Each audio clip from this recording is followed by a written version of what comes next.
बिस्मिल्लाहिर्रहमानिर्रहीम। Java programming series के chapter number 3 walking inside classes and objects के part 3 की आज हम बात करेंगे। जो फर्स्ट पार्ट था उसमें हमने जावा क्लास को डिस्कस किया था। सेकंड में हमने how we can create an object of class, class का ऑब्जेक्ट कैसे बनाते हैं उसको डिस्कस किया था। और आज हम देखेंगे कि जावा की क्लास में हम मेथड्स को और फंक्शंस को कैसे डिफ़ाइन कर सकते हैं, कैसे डिक्लेयर कर सकते हैं और उन फंक्शंस को हम कैसे यूज़ कर सकते हैं।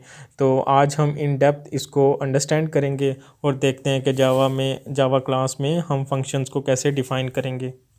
अच्छा जी, तो हम अगर मेथड की डेफिनेशन पढ़ें तो method is a piece of code use to perform a task which is always related to a class.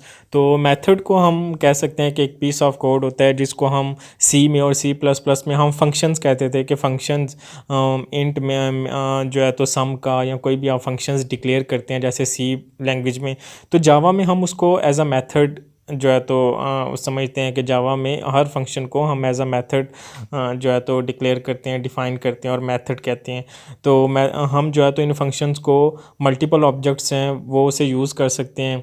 और इससे पहले जो है तो अगर हम क्लास की बात करें तो क्लास के अंदर सिमिलर बिहेवियर के फंक्शंस को आप डिफ़ाइन कर सकते हैं जिसके अंदर आपके पास डिफरेंट वेरिएबल्स होंगे और डिफरेंट फंक्शंस हो सकते हैं। अगर हम इसकी जनरल फॉर्म को डिस्कस करें तो जनरल फॉर्म में आपके पास एक इसकी पहले तो टाइप आ जाएगी जिसको हम रिटर्न टाइप कहते हैं और उसके बाद फंक्शन का नाम आ जाएगा, ठीक है जी। और उसके बाद उसकी पैरामीटर लिस्ट जो आर्गुमेंट्स आप पास कर रहे हैं, तो यहाँ पे हमने देखा कि टाइप, रिटर्न टाइप, फिर नेम और फिर उसके बाद पैरामीटर लिस्ट और उसके बाद बॉडी ऑफ मेथड। और यहाँ बॉडी में आप जो भी लाइन ऑफ कोड लिखना चाहें, एक्सप्लेन करना चाहें कि वो फंक्शन क्या काम करेगा, वो आप यहाँ पे डिफ़ाइन कर सकते हैं। हम इसको अंडरस्टैंड करते हैं with the help of example. तो हमारे पास एक क्लास है टेस्ट की, उसके अंदर हमने एक फंक्शन बनाया शो का और इस फंक्शन के अंदर हमने काम क्या करना है, हम सिर्फ एक मैसेज प्रिंट करवाना चाह रहे हैं, मेथड इज़ वर्किंग।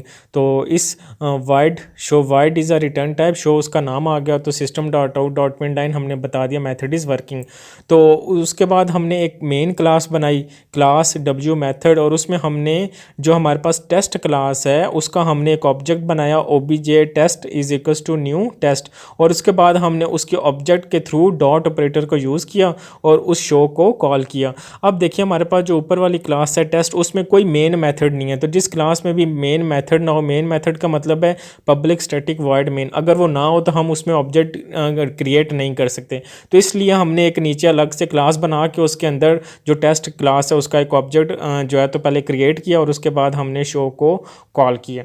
तो ये आपने देखना है। अब अगर आप एक नोटपैड की फ़ाइल के अंदर काम कर रहे हैं तो आप उसको हमेशा अपनी मेन क्लास के जो भी आपकी मेन क्लास का नाम होगा उससे आप सेव करेंगे और उसके बाद आप उसे कंपाइल कर सकते हैं। जैसे यहाँ पे हमने अपनी मेन क्लास का नाम लिखा डॉट जावा और यहाँ पे एग्जीक्यूट किया तो मेथड इज़ वर्किंग आ गया। तो ये एक तरीका है कि जावा में हम फंक्शंस को कैसे डिक्लेयर कर सकते हैं, फंक्शंस को हम कैसे डिफ़ाइन कर सकते हैं।